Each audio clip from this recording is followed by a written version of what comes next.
另外来关心的是，这高雄的公用电车业者高曲比，今年3月的时阵已经结束营运。原本的这业者是答应在5月底的时阵，就会把这车全部拢甲收回来，也毋过即马煞跳票啊！即马也是有超过500台电动车，互人乌白拼伫路边，甚至占用停车格。交通局是表示讲，会先代替处理这个车，按算今年7月底之前，就会全部回收。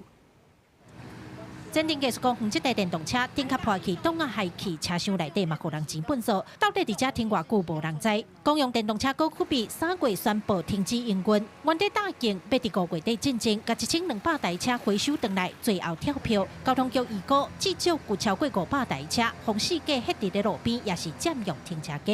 咱实际来到业者暂时营运处嘛已经替租收了。当地里长表示，业者态度消极，市府应该爱较强硬咧。伊袂使当初是因甲咱市府配合，啊因咧趁钱，啊即马因才要收尾啊，要结束啊，结果佫互咱市府佫开钱去用遮个物件，所以我感觉市府应该硬起来，嘿，看是要改发，还是用啥物步数，互因会当对这件代志会当较顶真呢？占了一个停车格，你会觉得？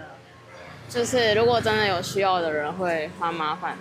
因为业者无要处理，现在交通局已经将20万的保证金销定，摕来处理后续的车辆回收作业。交通局表示，业者宣布停业了后，因已经将营业许可废掉，留落来业的处理的车辆大概有600台，对6月开始已经线地回收，按算7月底进前会全部完成。交通局目前已经完成回收441辆的车辆。